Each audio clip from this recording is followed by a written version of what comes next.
Hello, everyone. So I'm gonna try and project because, hopefully you can all hear me. Also, please try to ignore the apparent blinking to black my slides are now doing occasionally. They'll come back, or they have after every time so far. But, we'll see how it goes. Hi, I'm Eemeli. And maybe I should lead with this. I'm not a Ruby developer. At my core soul of souls, I'm a JavaScript developer. But I got into JavaScript when I was pretty young, and the world was pretty young, and JavaScript was pretty young. So that was like getting paid to do JavaScript for the first time. I think it was 1998. So I've been at this for a while, and so some of the things that I'm working on now, localization is really the rabbit hole I've managed to somehow find for myself. Turns out that, the solutions for JavaScript are at low enough levels that they apply to everyone. So what I'm giving you this time is effectively an amalgamation of two different talks that I've recently given. One about more, what is a language, what is a locale, and then later on a little bit talking about what are messages and what is message formatting and how might this apply. So these are hopefully gonna give you some ideas of what to take away from this that are sufficiently agnostic of any programming languages. Especially, given that most of this stuff is actually defined ultimately by various standardization bodies that don't really themselves necessarily do any programming language stuff. So the first question or first point, languages. What's a language? What's a locale code? FI stands for Finnish. You might be familiar with this as you're from around here.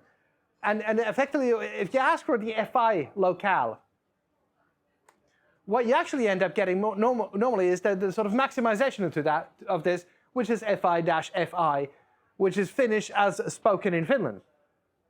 Because this is the place in the world where most Finnish is spoken, so therefore it's the default, the standard, and so on. But, Finnish is not the only language spoken in Finland. So Swedish as spoken in Finland, a locale code like this actually defines what is a language. And this is ultimately true in Ruby, in any programming language.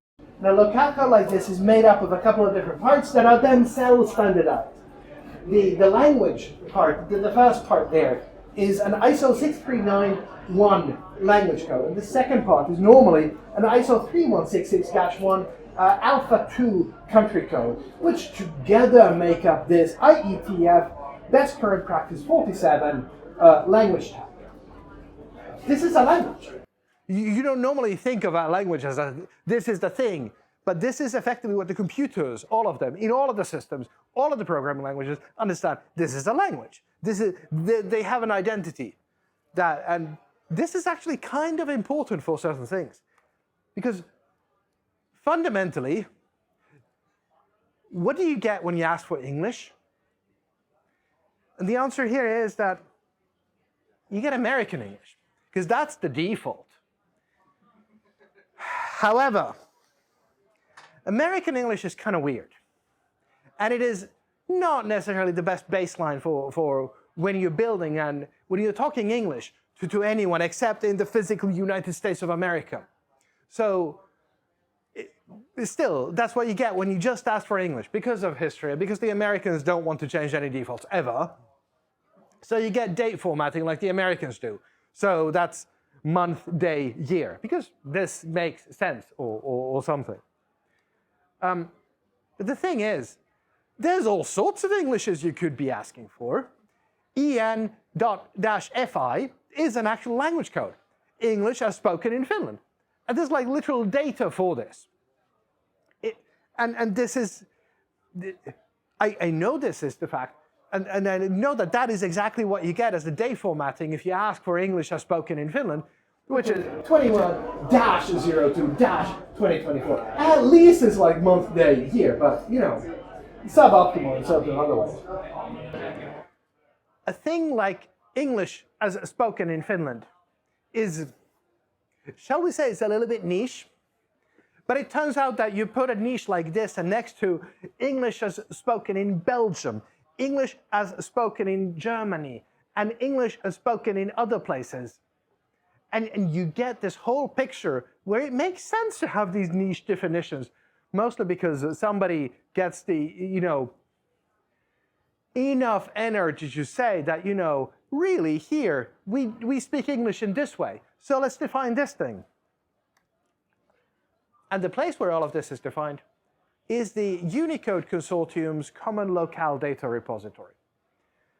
So how many of you here have ever heard of this thing, the CLDR?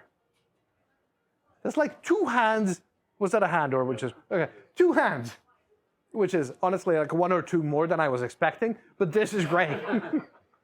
This is one of those, you go down deep enough the rabbit hole and you end up hanging out in places like this. And sorry, yeah, I'm down there. And standardization of language data is one of those weird things where everyone's agreed that let's have only this one thing. Everyone is using this one thing. So of course, we end up defining the data well there. What do you get when you have this complicated structure of data, like how is English spoken in Finland? How is English spoken in Belgium? Literally, English spoken in Belgium is a lot of where this started from. That's a whole other story. I wasn't there for that, but still. It's a place where you get to standardize things, and you get to have data. And then you get to realize that English in Belgium, English in Finland and Germany and other places have a lot of similarities between them. So you want to deduplicate that data. You want to make sure that you don't define separately the Belgian English and the Finnish English and the German English. No. You end up defining this whole other extension to locale code, where the second part for the region is no longer a country code, it's a UN M49 area code, which is a number. So you end up defining in the CLDR data EN-150 as a European English.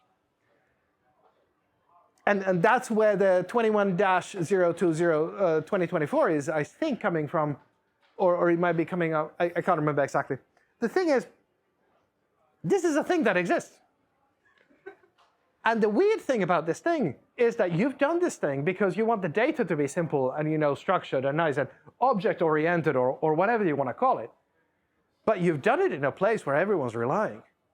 So, okay, this is the point where I'm not really a Ruby developer, so I don't know for real. But you can try this in any of the Ruby systems that you're using. EN-150 is probably going to work. It's going to be there. It's going to be defined because ultimately everyone is using the CLDR data. And this means we should be using this thing. Because below that is also EN-001. Because the UN M49 area codes kind of go beyond just regions. And the 001 one, that's the whole world. So international English has a definition, EN-001. And that is ultimately, honestly, probably the best English in the world for any of us to be using as we are communicating in English in places other than the physical United States of America. Maybe sometimes EN-150, maybe sometimes something like EN-FI, if we're really sure that we're only talking English in Finland, but that's a bit iffy. But the thing is that, one thing I showed you here, that date code, that's ugly. Who in Europe really uses the slashes for dates? It's, sorry? People that are less important than us.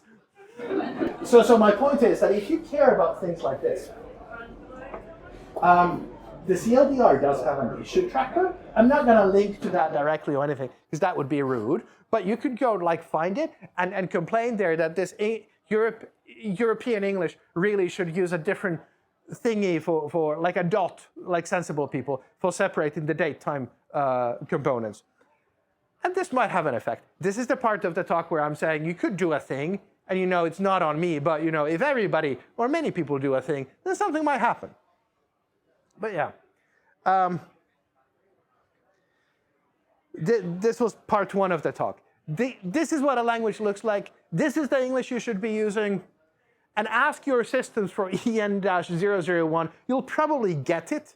If you don't get international English, it's going to not detect the region code and fall back to just EN. And that's going to maximize again to EN-US. So it's unlikely to completely fail.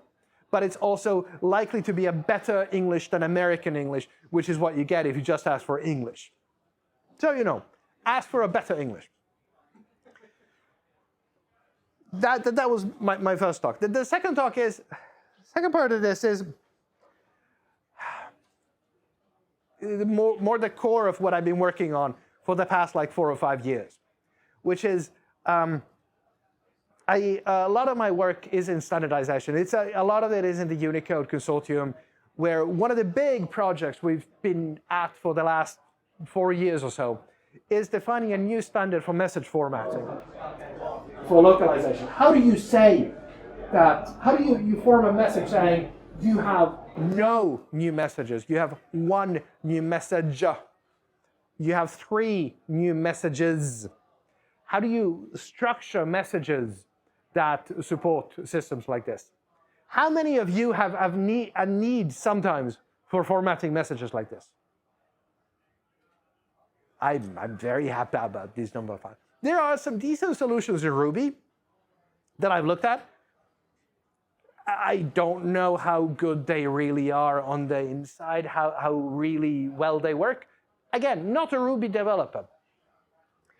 But the point is that one of the core things that we've ended up identifying as a part of the message formatting work is that all of these different ways of formatting messages are kind of the same. In that a message is a data structure which has this definite sort of a shape that is ultimately limited by the fact that we are dealing with human people. And localized messages have this extra sort of complexity and layering where a lot of the work and the interaction needs to get done by translators, people who are not necessarily technical. I'm sure some of you end up interacting with translating companies and offices and systems. So you got to be able to talk with them and make them understand, how do you translate this message that has no new messages, 1 new message, 3 new messages? And I trust all your experiences so far have been positive and easy and constructive and no problems at all, ever. Thank you. Yeah, it's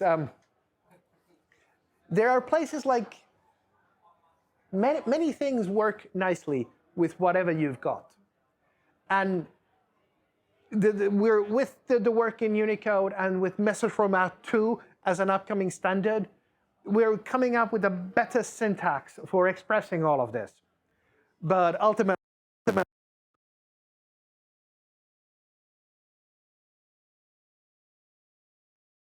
We're also, through the last 4 years of work, ended up identifying what are the parts of a localizable human message that any UI or UX, be it like graphical, be it a terminal, or be it spoken out loud, might, you know, end up encompassing.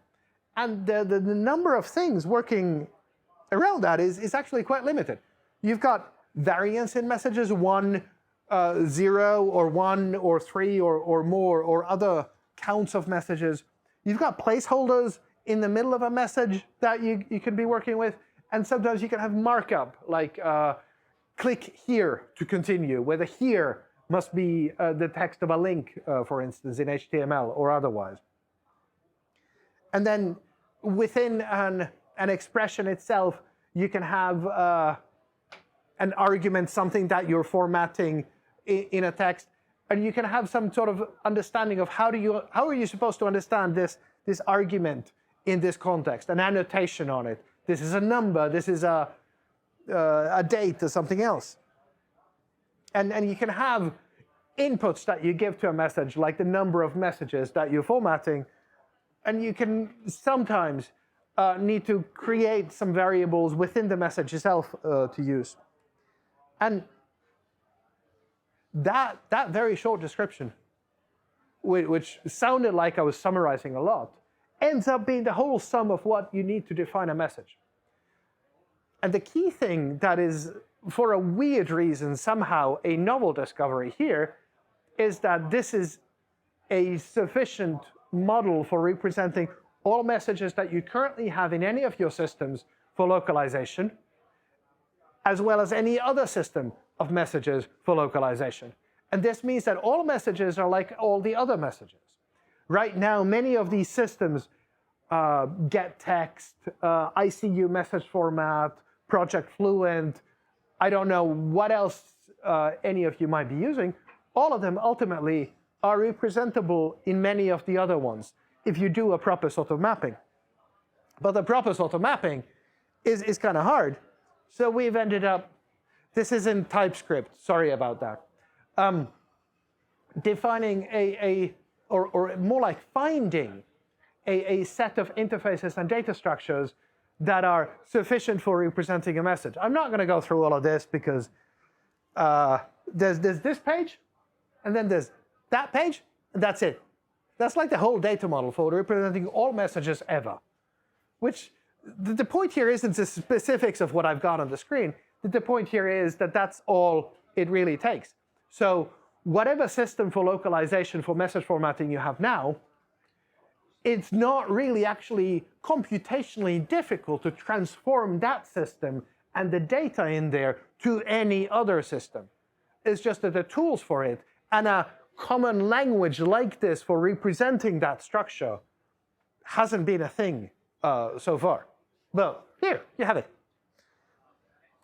And the great thing about doing this sort of a work of finding and determining a data model with which we can represent any sort of message in any sort of localization system is that the syntax exactly of how do you print a number, how do you print a date, that becomes a second layer concern.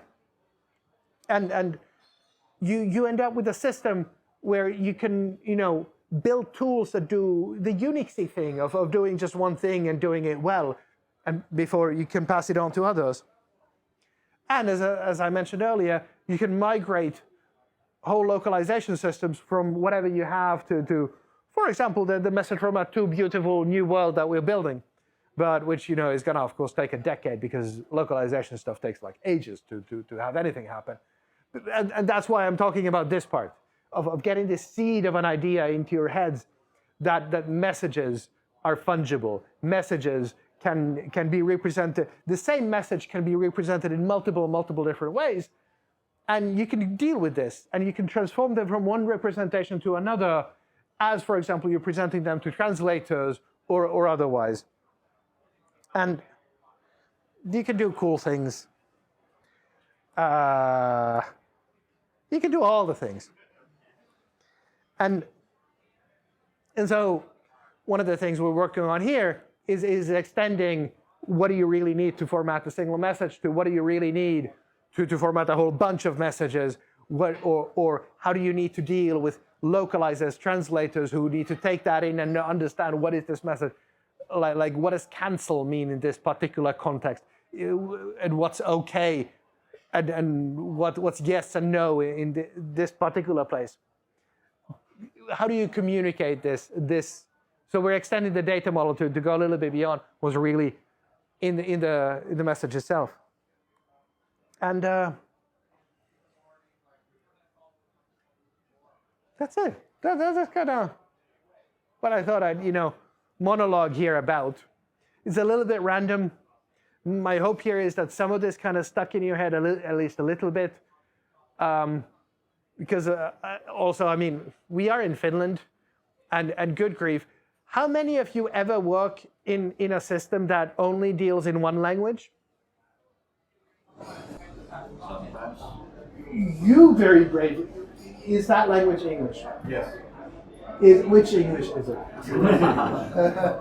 Are you happy about it? I don't really care. I'm just a designer. I guess. I let the others like worry about. But when you're designing this international English, is it really an American audience that you're targeting? It is actually like an American client, so there it's like justified that it's like US English. Okay, fine. But I mean, honestly, even in America, even in the US, when you start looking at the details of the demographics, the numbers of people in the US who do not speak English well and have a different primary language is ridiculously high. It's just that the Americans don't want to accept this. If you've got nothing else to do, I'm very happy to leave it here.